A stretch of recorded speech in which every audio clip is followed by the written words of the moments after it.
آپ صلی اللہ علیہ وسلم نے فرمایا، جس شخص میں یہ 3 باتیں ہوں گی وہ ایمان کا مزہ پالے گا۔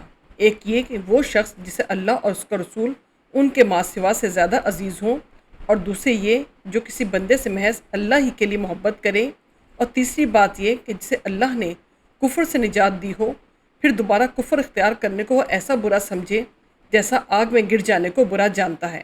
صحیح بخاری حدیث نمبر 21۔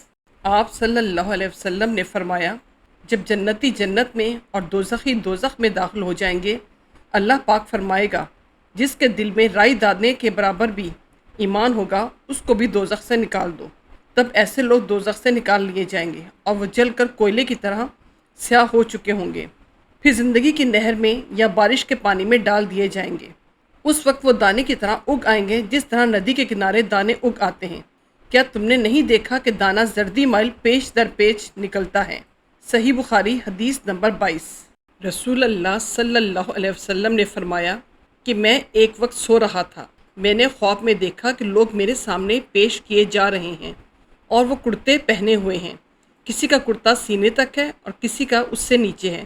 پھر میرے سامنے عمر بن خطاب لائے گئے، ان کے بدن پر جو کرتا تھا اسے وہ گھسیٹ رہے تھے، یعنی ان کا کرتا زمین تک نیچے تھا۔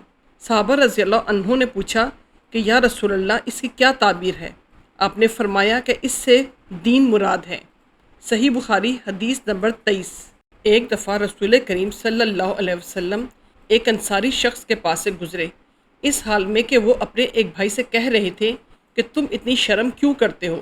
آپ نے اس انصاری سے فرمایا کہ اس کو اس کے حال پر رہنے دو، کیونکہ حیا بھی ایمان کا ایک حصہ ہی ہے۔ صحیح بخاری حدیث نمبر 24۔ رسول اللہ صلی اللہ علیہ وسلم نے فرمایا، مجھے اللہ کی طرف سے حکم دیا گیا ہے کہ لوگوں سے جنگ کرو اس وقت تک کہ وہ اس بات کا اقرار کر لیں کہ اللہ کے سوا کوئی معبود نہیں ہے، اور یہ کہ محمد صلی اللہ علیہ وسلم اللہ کے سچے رسول ہیں، اور نماز ادا کرنے لگیں اور زکوٰۃ دیں۔ جس وقت وہ یہ کرنے لگیں گے تو مجھ سے اپنے جان و مال کو محفوظ کر لیں گے، سوائے اسلام کے حق کے، رہا ان کے دل کا حال تو ان کا حساب اللہ کے ذمے ہے۔ صحیح بخاری حدیث نمبر 25۔ رسول اللہ صلی اللہ علیہ وسلم سے دریافت کیا گیا کہ کون سا عمل سب سے افضل ہے؟ آپ نے فرمایا، اللہ اور اس کے رسول پر ایمان لانا۔ کہا گیا اس کے بعد کون سا؟ آپ نے فرمایا، اللہ کی راہ میں جہاد کرنا۔ کہا گیا پھر کیا ہے؟ آپ نے فرمایا، حج مبرور۔ صحیح بخاری حدیث نمبر 26۔